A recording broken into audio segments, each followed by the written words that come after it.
하나님은 어떻게 악을 이기셨는가? 존 파이퍼 5장 바벨의 교만을 꺾은 하나님의 심판. 자, 성읍과 탑을 건설하여 그 탑 꼭대기를 하늘에 닿게 하여 우리 이름을 내고 온 지면에 흩어짐을 면하자. 창세기 11장 4절. 여호와께서 거기서 그들을 온 지면에 흩으셨으므로 그들이 그 도시를 건설하기를 그쳤더라.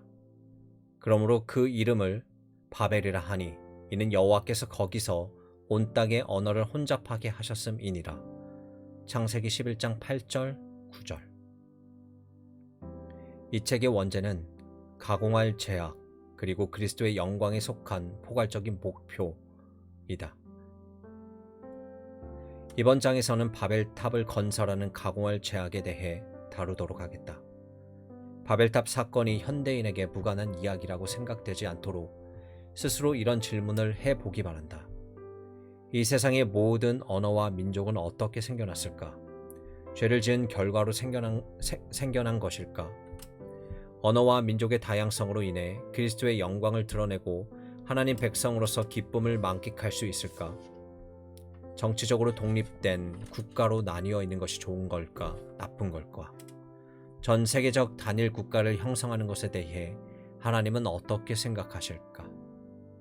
반대하실까? 아니면 찬성하실까? 전 세계는 분열된 채 종말을 맞게 될까? 나 자신의 뿌리 깊은 죄는 무엇이며 하나님은 그것에 대해 어떻게 생각하실까?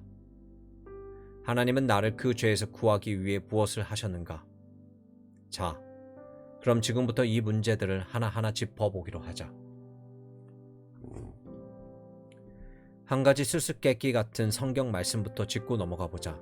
창세기 11장 1절부터 9절에 보면 언어의 기원을 말해주는 내용이 나온다. 하지만 창세기를 주의 깊게 읽어보면 11장에서 바벨탑 사건이 일어나기 전에 10장에서 이미 민족과 언어가 나뉘어 있는 모습을 보게 된다. 그 한 예로 창세기 10장 5절을 보자. 이들로부터 여러 나라 백성으로 나뉘어서 각기 언어와 종족과 나라대로 바닷가의 땅에 머물렀더라. 그런즉 창세기 11장 1절에는 온 땅의 언어가 하나요 말이 하나였다라고 한다. 창세기 기자가 그 사실을 모를 리 없었을 것이다.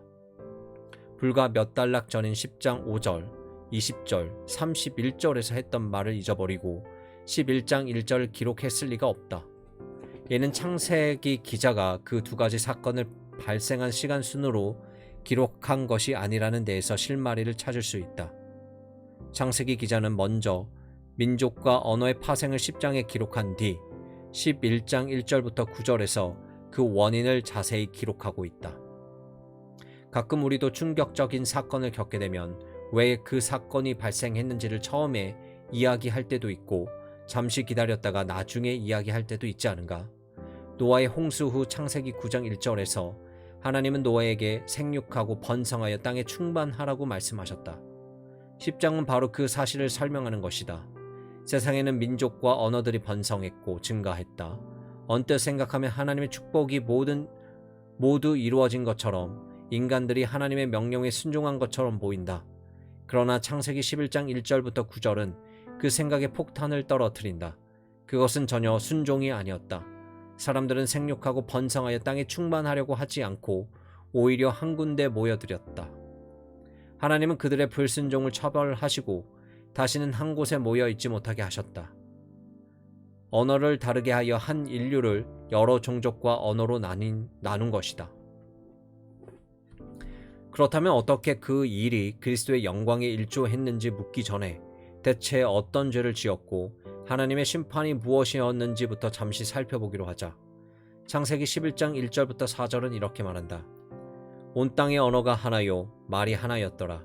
이에 그들이 동방으로 옮기다가 신할 평지를 만나 거기 거류하며 서로 말하되 자 벽돌을 만들어 견고히 굽자 하고 이에 벽돌로 돌을 대신하여 역청으로 진흙을 대신하고 또 말하되 자 성읍과 탑을 건설하여 그 탑 꼭대기를 하늘에 닿게 하여 우리 이름을 내고 온 지면에 흩어짐을 면하자 하였더니 여기에서 핵심이 되는 내용은 4절에 있다.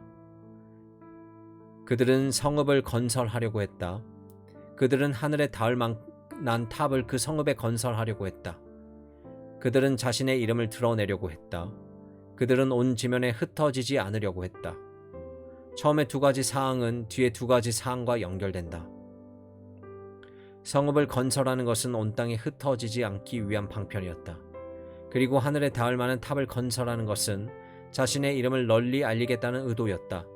따라서 성읍과 탑은 그들이 품고 있는 내면적 죄와 외면적 표출이었던 셈이다. 두 가지 죄라는 것은 결국 찬사를 받고 싶은 욕심과 안전에 대한 욕심이다. 하나님은 우리가 사람들의 찬사를 받는 것에서가 아니라 하나님을 알고 찬양하는 것에서 기쁨을 발견하기 원하신다.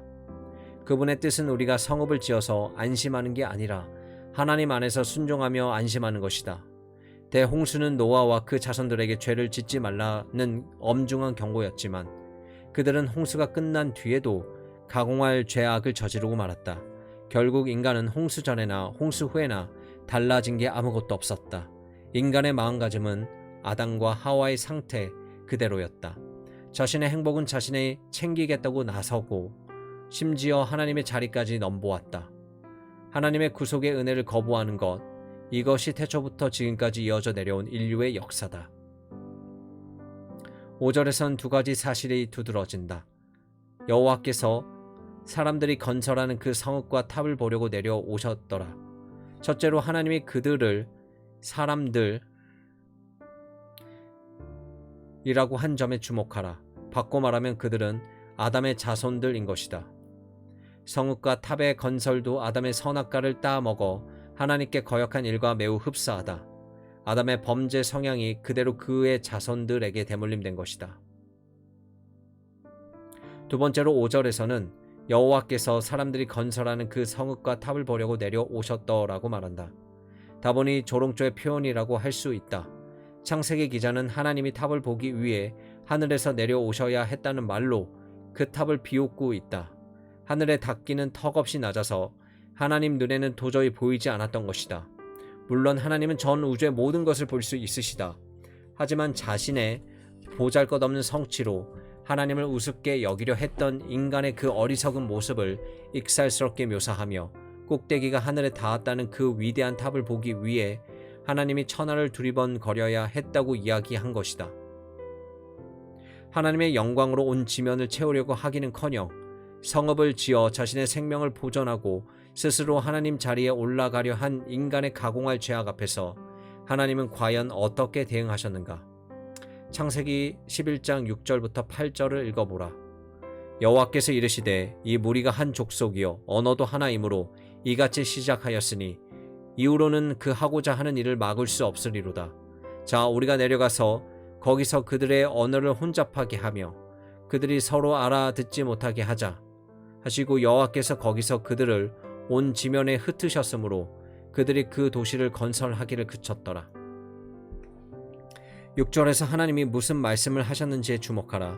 이 무리가 한 족속이요 언어도 하나이므로 그 말은 곧 하나님의 언어를 다르게 하실 뿐 아니라 언어로 인해 한 민족을 여러 민족으로 나누려 하신다는 뜻임을 짐작할 수 있다. 말하자면 언어와 민족을 배가시키려는 것이다. 하나님은 7절에서 자, 우리가 내려가서 거기서 그들의 언어를 혼잡하게 하여 그들이 서로 알아듣지 못하게 하자라고 말씀하셨다. 그런 방법을 사용해 하나님은 그들을 온 지면에 흩으셨던 것이다.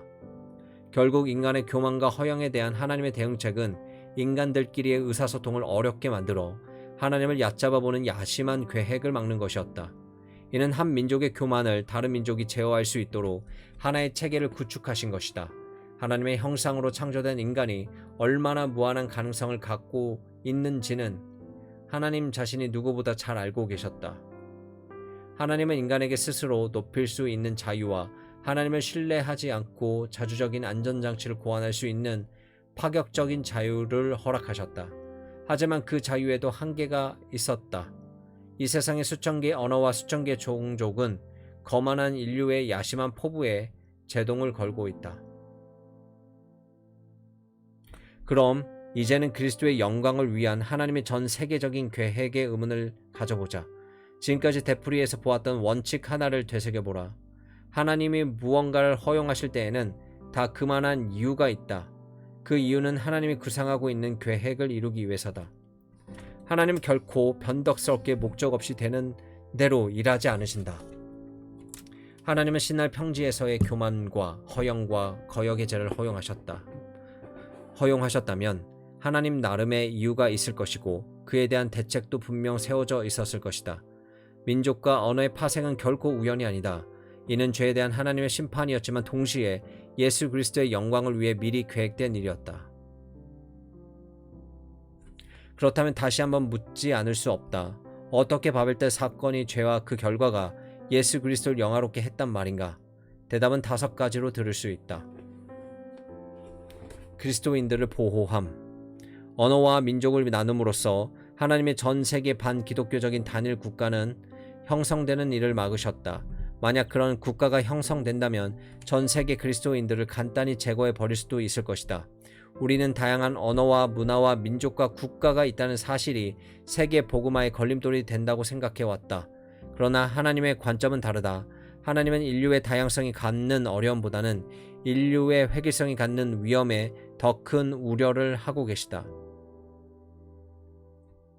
우리 인간은 하나의 언어와 하나의 정부로 통일될 때 훨씬 더 사악해질 가능성이 있다. 그리스도의 복음은 6,500개의 언어 때문에 더 잘 전파된다고 더 잘 부응하는 것이다. 바벨탑 사건이 그리스도를 영화롭게 만든 2번째 이유는 이렇다. 자, 만일 누군가 이런 의문을 제기한다고 생각해보자. 말세에는 거대한 통일 정부가 들어서고 그리스도인들이 전 세계에서 핍박을 받을 것이라고 하지 않았나요? 그렇다. 말세는 악을 붙잡고 있는 사람들의 손이 느슨해질 것이다. 바울이 불법의 사람이라 불렀고 요한은 짐승이라고 부른 적 그리스도가 나타나 전 세계를 미혹할 것이고 그리스도인을 향한 큰 핍박이 시작될 것이다. 여기서 신할 평지에서의 죄악과 연결되는 것이 하나 있다. 그들이 건설한 탑의 이름이 바벨이었다는 것이다. 바벨이라는 히브리어 단어는 구약 전체를 통틀어 200번 이상 등장하는데 몇 차례를 제외하고는 전부 다 바벨론을 의미했다. 창세기 11장 9절에서 그러므로 그 이름을 바벨이라 하니 이는 여호와께서 거기서 온 땅을 언어로 혼잡하게 하셨음이니라고 했을 때 바벨은 바벨론이라는 대도시가 가리키는 것이다. 즉 성읍과 성벽과 정원과 우상으로 들어찬 바벨론 시가 말하는 것이며 하나님의 창조와 비교하면 애처로운 노력의 결과물이기도 했다.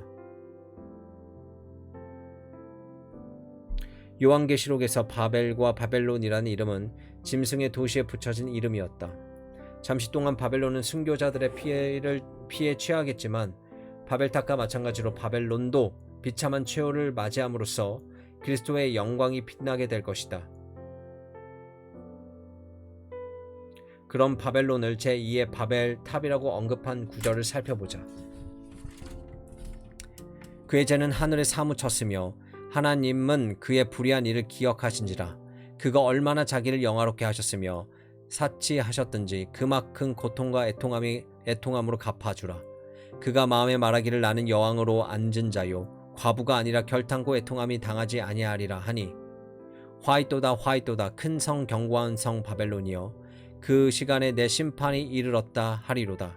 요한계시록 18장 7절 10절. 그렇다. 말세 하나님은 나라들을 붙잡고 있던 손을 느슨하게 펴실 것이다. 그들은 바벨론의 교만에 가득 차서 우쭐거릴 것이다. 그리스도인들은 그 밑에서 고통을 당할 것이다. 그런 후에는 예수님께서 그 무한한 영광 가운데 나타나 불법하는 행위자들을 단번에 처단해 버리실 것이다. 그때 바벨론은 흔적도 없이 사라지고 인간의 교만은 지구상에서 제거될 것이다. 창세기 11장 1절부터 9절의 이야기는 바로 그 사실을 암시하는 것이다. 당시의 승리는 곧 말세에 거둘 그리스도의 승리를 말한다. 바벨탑의 죄와 하나님의 심판이 그리스도를 영화롭게 만드는 3번째 이유는 예수님이 모든 종족과 모든 언어를 지배하시기 때문이다. 하늘과 땅의 모든 권세를 내게 주셨으니 그러므로 너희는 가서 모든 민족을 제자로 삼아. 그렇다. 죄에 대한 대응책으로 하나님은 언어와 민족을 갈라 놓으셨다. 하지만 결과적으로 이는 그리스도의 권한의 권세를 극대화하여 모든 민족의 그분의 제자가 되게 한다. 그분의 능력은 수많은 언어와 민족에게 임할 것이고 그분의 권세는 그들에게 군종의 구원의 은혜를 베풀어 줌으로써 더욱 영화롭게 빛날 것이다. 그리스도의 복음, 즉 예수 그리스도의 죽음과 부활, 용서와 의롭게 됨에 대해서도 같은 말을 할 수 있다. 로마서 1장 16절은 이렇게 말한다. 내가 복음을 부끄러워하지 아니하노니 이 복음은 모든 믿는 자에게 구원을 주시는 하나님의 능력이 됨이라. 먼저는 유대인에게요 그리고 헬라인에게로다. 복음은 어느 한 지역에 국한된 것이 아니고 어느 한 민족에게 제한된 것도 아니다. 모든 언어와 모든 민족을 향한 깊은 소식이다. 만일 바벨탑 사건으로 언어가 다양해지지 않았더라면 그리스도의 복음의 영광의 광채는 수천 개의 언어라는 프리즘을 통해 그토록 아름답게 빛나지 못했을 것이다. 마지막으로 예수님이 이 세상 모든 언어를 들으실 찬양은 한 민족 한 언어로 들으시는 찬양보다 더욱 멋지고 아름다울 것이다. 그들이 새 노래를 불러 이르되 두루마리를 가지고서 그 임봉을 매기에 합당하시도다. 일찍이 죽임을 당하사 각 족속과 방언과 백성과 나라 가운데서 사람들을 피로 사서 하나님께 드리시고 그들로 우리 하나님 앞에서 나라와 제사장들을 삼으셨으니 그들이 땅에서 왕 노릇하리로다. 요한계시록 5장 9절 10절. 이 일 후에 내가 보니 각 나라와 족속과 백성과 방언에서 아무도 능히 셀 수 없는 큰 무리가 나와 흰옷을 입고 손에 종려가지를 들고 보좌 앞에 어린 양 앞에 서서 큰 목소리를 외쳐 이르되 구원하심이 보좌에 앉으신 우리 하나님과 이방인에게 있도다.